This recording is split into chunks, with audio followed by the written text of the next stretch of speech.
admirable. David también, ahora para que podamos entender un poquito más profundo estas enseñanzas, David, es importante que nosotros sepamos cuál es la función del sacerdote. Arturo, pero se cumple aquí no solo el llamado a un linaje escogido, como lo pudo haber sido ese linaje, la tribu de Leví, un linaje escogido, se cumple también un real sacerdocio. Y ese real viene de rey. Así es. Y ese es un sacerdocio que viene de Melquisedec a Cristo y a nosotros. Y se cumple también una nación santa como lo que Dios le pidió al pueblo de Israel.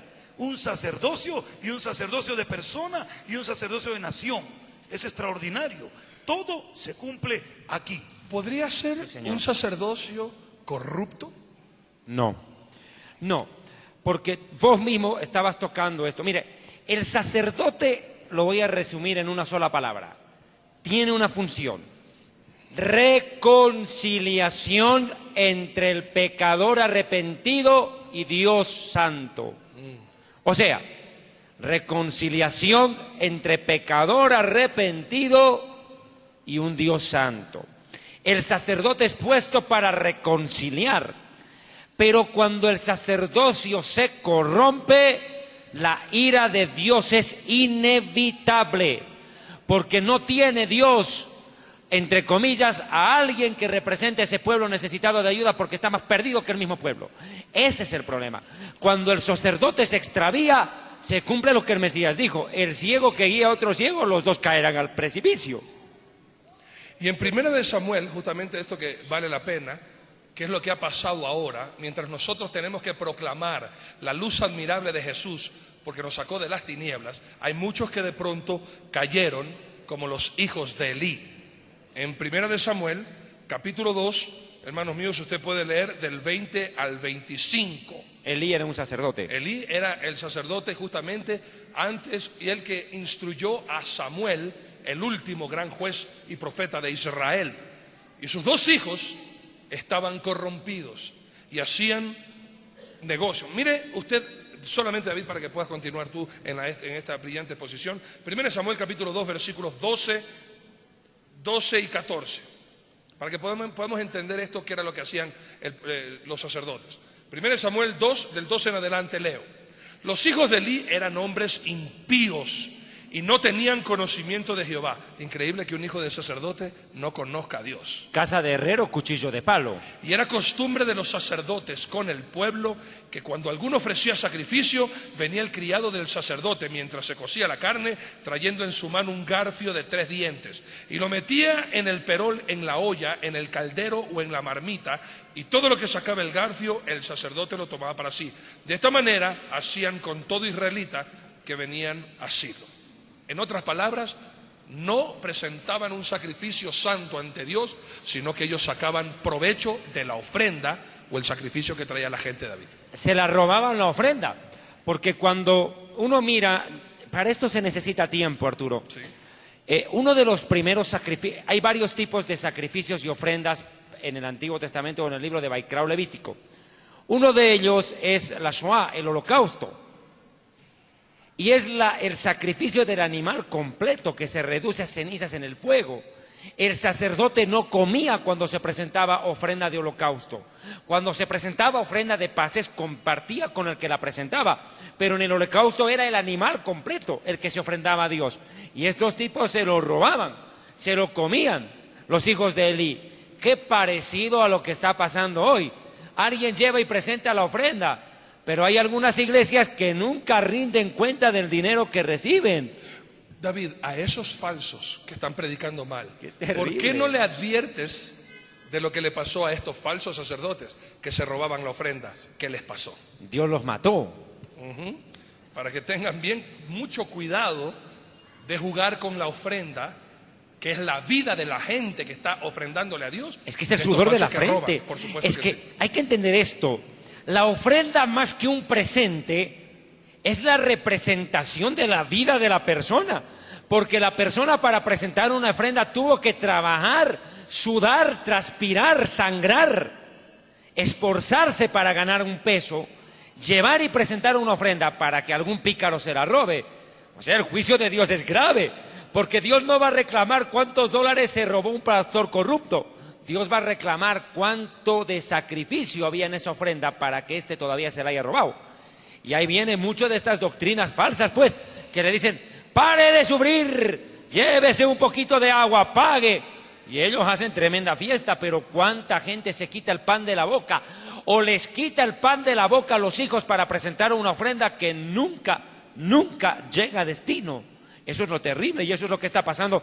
Yo el otro día en Bogotá miraba cómo pastores de algunas iglesias, y no es el pare de sufrir, son iglesias de denominaciones sanas, Nelson, que les están diciendo a los pastores, mire, si usted no trae el dinero para pactar con Dios, mañana en la cuenta anótense, tal, Banco Bogotá, a depositar. Y una amiga mía que es cajera en un banco en Bogotá me dice, hermano, los lunes ya sabemos que es lunes de cristianos en el banco. ¿Por qué? Porque todos desfilan a depositar en la cuenta del pastor, no de la iglesia. Ay, ay, ay. Qué terrible que es esto. Qué terrible que es esto. Volvamos al ministerio de la reconciliación. Y espero en el Señor que estos pequeños hombres se conviertan en grandes hombres de Dios y que el Señor los convoque al arrepentimiento. Porque sacerdotes no se pueden llamar. Ministros de Dios no se pueden llamar. Lo único que podrían llamarse es asaltantes de vidas, delincuentes y ladrones. Y este tipo de personas, me permito recordarle, por amor a mis hermanos, no heredarán el reino de los cielos. Mas la palabra de Dios dice en 2 de Corintios, ya que tú referiste la reconciliación, que era una de las características, misiones y propósitos de los sacerdotes. Dice en 2 de Corintios capítulo 5, dice así la palabra del Señor. Y todo esto que hemos hablado pues proviene de Dios, quien nos reconcilió consigo mismo por Cristo y nos dio el ministerio de la reconciliación.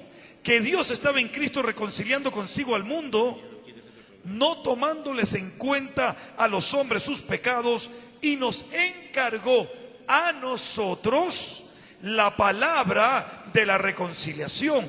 Así que somos, escúcheme usted bien, ya no solo usted es un sacerdote, sino que también dice somos embajadores en nombre de Cristo, como si Dios rogase por medio de nosotros. Os rogamos en el nombre de Cristo, reconciliaos con Dios.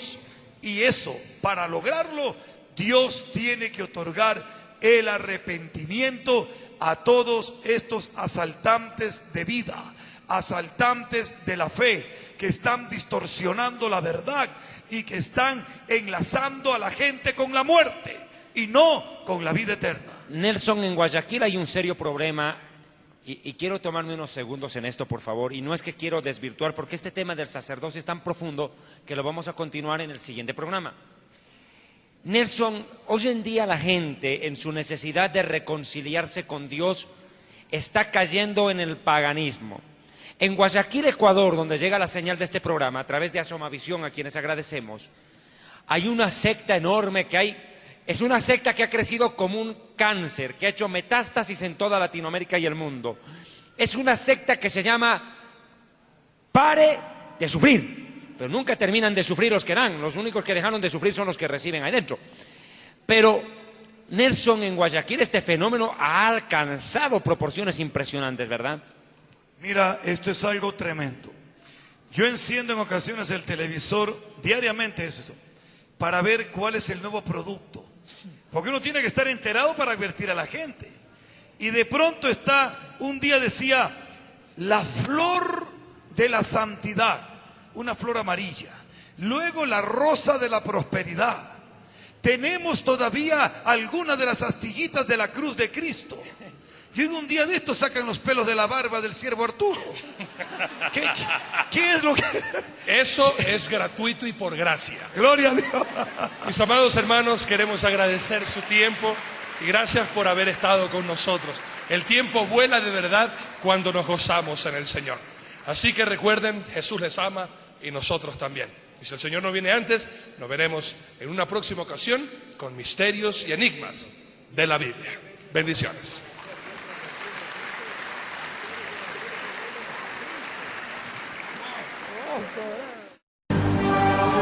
Esto ha sido todo en el programa Misterios y Enigmas de la Biblia. Hasta la próxima.